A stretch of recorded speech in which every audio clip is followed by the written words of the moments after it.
What's up, guys? Welcome back to the Corey Austin MMA Theorem. So I will spare you the wait. No, Max Holloway is not retiring from the sport of MMA or UFC. Max Holloway is retiring from featherweight. It says he will not go down to featherweight. I got clickbaited like a mofo this morning. I looked and I see a picture of Blessed and it says, "I'm done." And I'm like, no, bro. No. You lost to Ilia Topuria? And now you're done? You're 33 years old, bro. Come on. You're not done. You're full of shit. Done. Come on. And of course, I got about halfway through the article and I realized, oh, he's done with featherweight. Okay. All right. He's done with featherweight. So, Ilia Topuria is not the only one that's looking to make a home at lightweight. Max Holloway is doing the same thing. As we know, Max Holloway has fought at lightweight several times throughout the years, but he is wanting to make a home there. The weight cut is too difficult. He didn't make any excuses, which I respect that. He said that his weight cut to go up against Ilia went really, really well. He said he felt great. He said he was injury-free, that Ilia was just the better fighter on that night. So no excuses there, but he did say that 33 years old, getting older, this season of his career is likely that he's going to just go up to lightweight and that will be his home. He's 5'10", guys. It makes more sense for Blessed to be at lightweight than it does featherweight. So I completely agree with that. But we are looking at a guy who obviously is a once interim belt holder. He's one of the most successful MMA fighters in history that has not held an undisputed title is Max Blessed Holloway. Okay? And if you look at the resume of this guy, it is simply a who's who. He's fought everyone at the top, everyone near and around the top at a couple of different weight divisions, right? Featherweight and lightweight. So what's next for a guy like Max Blessed Holloway, who's faced the top level opposition all throughout his UFC career? His only losses have been to pure grizzled veterans or champions. What's next for a guy like that at lightweight, right? And the first thing I thought to myself is, well, Dustin Poirier would be a great fight. I mean, those guys fought before, and it was a war. I mean, it's right up there with, Dan Hooker, Dustin Poirier. It's one of those fights that'll go down in history as one of the greatest UFC fights, right? It was really, really a good competitive fight that Dustin and Max had quite a few years back, and I thought, Dustin wants one more thing. He's coming back for one more shot, according to Dana.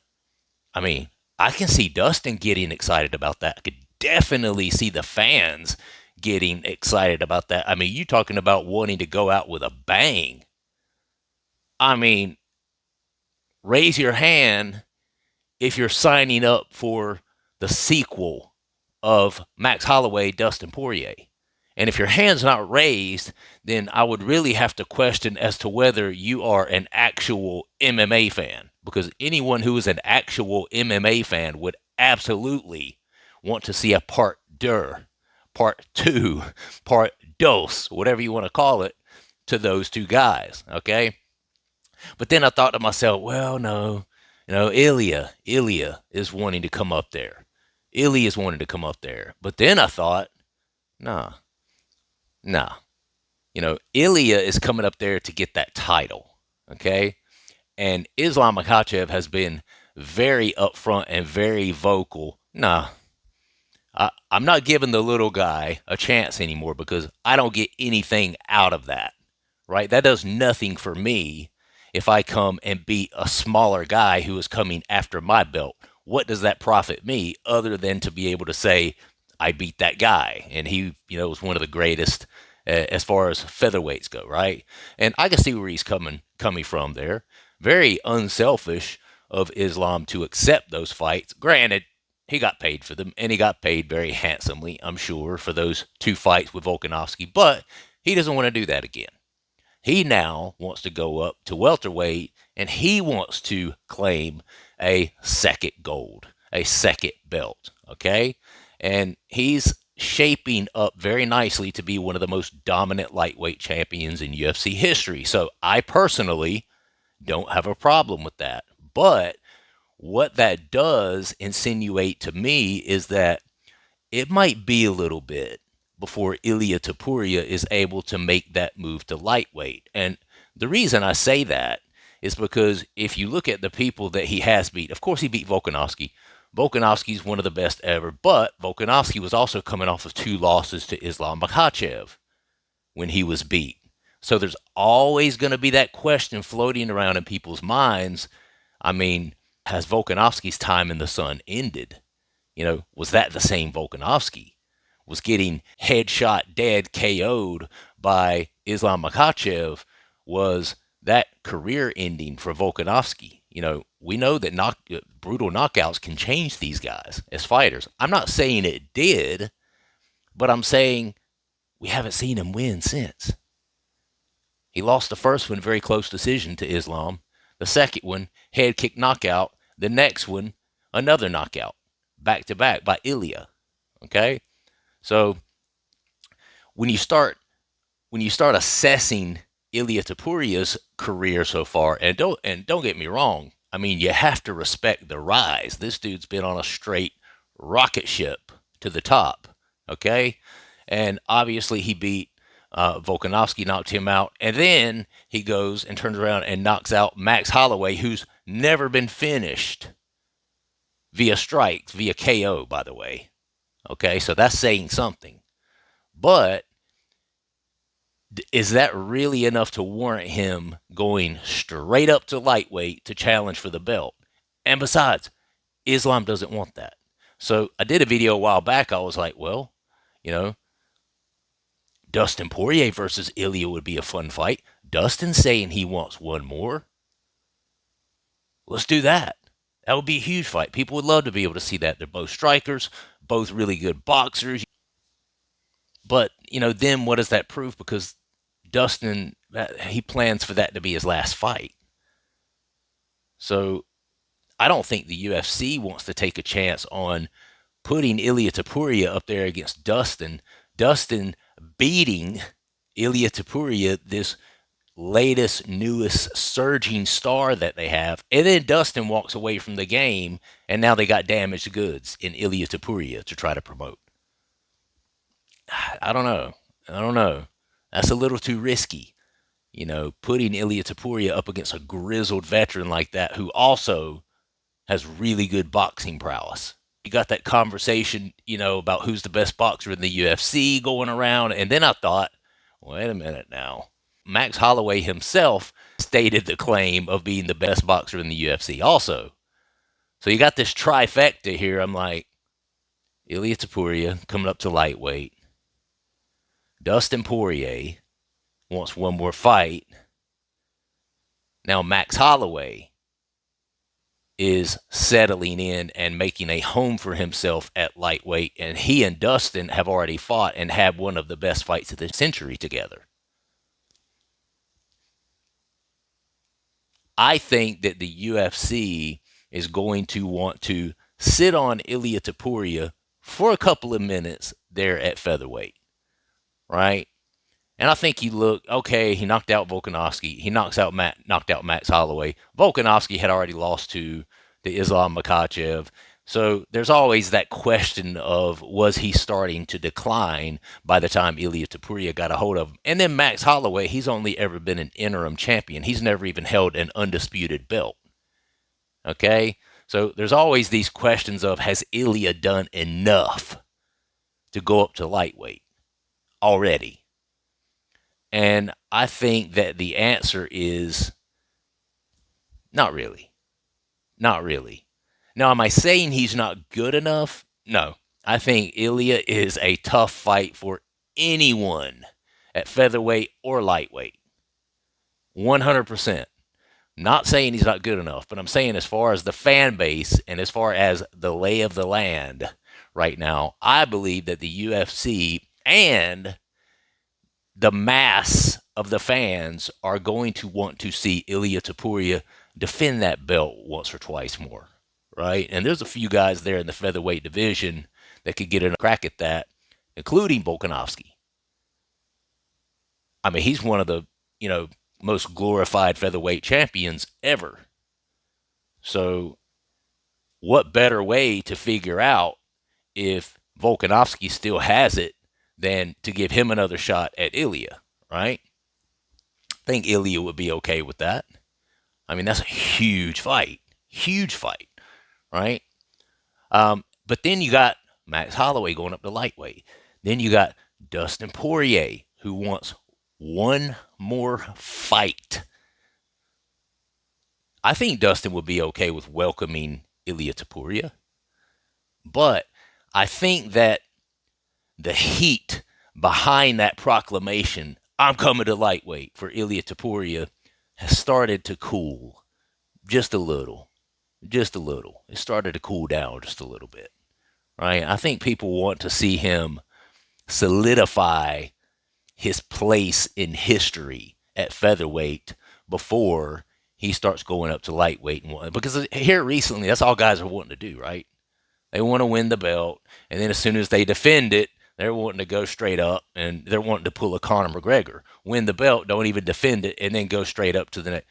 I think Dana and the UFC are done with that, you know? And I think Conor, having done that, kind of left a bad taste in their mouth. And now there's this, you know, the talk of the world, the talk of the whole MMA community is, was Conor really ever even that good? I mean, of course, the stars aligned for him in such a perfect way that it was the absolute perfect set of ingredients for him to be the biggest fight sports star possibly ever in history, right? It was a perfect storm. But he won the belt at featherweight, then he turned right around, didn't even defend the belt, went up, took the belt off of Eddie Alvarez, and then from there he was just on to super fights between, you know, Nate Diaz at 170, and then Floyd Mayweather, and then he's after that he came back for a little while, and you know he's just all over the place, right? And I think that the UFC is seeing that if they would have held him back a little more and been a little bit more careful with how he proceeded throughout his career and how they allowed him to proceed throughout his career, they are realizing that they could have gotten more revenue out of him in the end. Because look at it now. Guy's got 2 fights left on his contract. They don't know if he's ever coming back. They can't get a date off of him for nothing. Plus, he broke his leg. You know, that's possibly a career-ending injury right there. We don't know. I mean, in the background, Conor could have been told by doctors that it's probably not a good idea for him to fight again, or to ever take a leg kick again, or to ever kick someone again. You never know what he's been told in the background, you know? But I think they're seeing and trying to learn from their mistakes of the past. And I don't know if they want to do that same thing with Ilia. You know, I think they want to draw him back just a little bit, pull him back just a little closer to them. Because the last time they took this approach with someone, the guy literally became bigger than the UFC's brand itself, right? That's no bueno for the UFC, right? They need to be able to co-promote with fighters. They want the fighter to get big, but only big enough to draw more attention to their name. They don't want them to get so big that they overtake the sport and the brand of the UFC themselves and itself. They don't want that. That's not good for business, you know, because then you have a hard time keeping the guy close to you and the guy continuing to make money for you and your organization. So I think that Dana and them are taking a little bit of pause with Ilia. They're wanting to draw him back, hold him back a little bit. On top of it, Islam Makhachev absolutely shaping up again to be one of the best lightweights in history. He doesn't want that fight. He feels like he's earned the shot to go up to 170. Several more title defenses than Ilia Topuria at this point, so I'm pretty sure that the UFC is going to feel responsible for giving. I mean, come on. You know, you got Islam and you got Ilia and asking for the same thing in their respective divisions. You know, who do you think's earned the shot more, Ilia or Islam? Obviously, Islam. He's defended his title much more. But with all that said, that's a long way to say one thing. I think Max Holloway should be Dustin Poirier's last fight in the UFC. Poirier wants something big. He wants a super fight. The BMF belt is still on the line. Now, I don't know how that would work, because if Dustin wins that, what does he become, the BMF, and then he just retires the belt? Maybe. But I definitely think Dustin Poirier deserves a second crack at the BMF belt. You know, I mean, just based on that fight with Islam, you know, giving Islam as much trouble as he did, you know, he deserves it based on that. And plus, he's just a grizzled veteran at this point. I think Max Holloway wants to settle at lightweight. Dustin Poirier wants one more fight. They've already fought once, and it was a very, very close, competitive fight. Really, the difference in that fight was the power of Dustin Poirier. Because Max Holloway was, in many cases, touching Dustin Poirier as much as Poirier was touching Max. Right? And there was a couple of times he actually looked like he had him in trouble, and then the bell rung. Just saying. Very, very close, very, very competitive fight. So, moving all these pieces around to create the most amount of revenue for the UFC, I think that that's the move to make. Dustin Poirier, Max Holloway, 2. I mean, that fight is going to be bigger than whatever main event, whatever pay-per-view main event. That fight itself could be a pay-per-view. People would watch that. 100%. Right? People would pay for that. 100%. That's a fight that people can get behind. That's a fight that people would pay their hard-earned money to see. Right? I would. You know, I'm a true fan of the sport. Let me know in the comments. What do you guys think? Max Holloway versus Dustin Poirier 2 for Poirier's last fight? You think they're going to give Ilia what he wants? Islam doesn't want that. So if Ilia moves to lightweight, and if the UFC's willing to give that to him immediately, who does Ilia have at lightweight? I mean, I still think Dustin will be a good fight there. I don't know. That's a little too risky. You know, putting Ilia Topuria up against a grizzled veteran like that who also has really good boxing prowess. Max Holloway, Dustin Poirier, that's not risky. Let's get that. Let's see that. Let me know what you guys think in the comments. Please do subscribe to the channel if you've not. Like the video, and don't forget to comment down below. Hey, share it too. I've noticed there's been a few people sharing my content. When the content gets shared, that's always a win for me. That puts more eyeballs on the content, right? So anyway, thank you guys so much for watching. I will see you on the next one. All right, peace.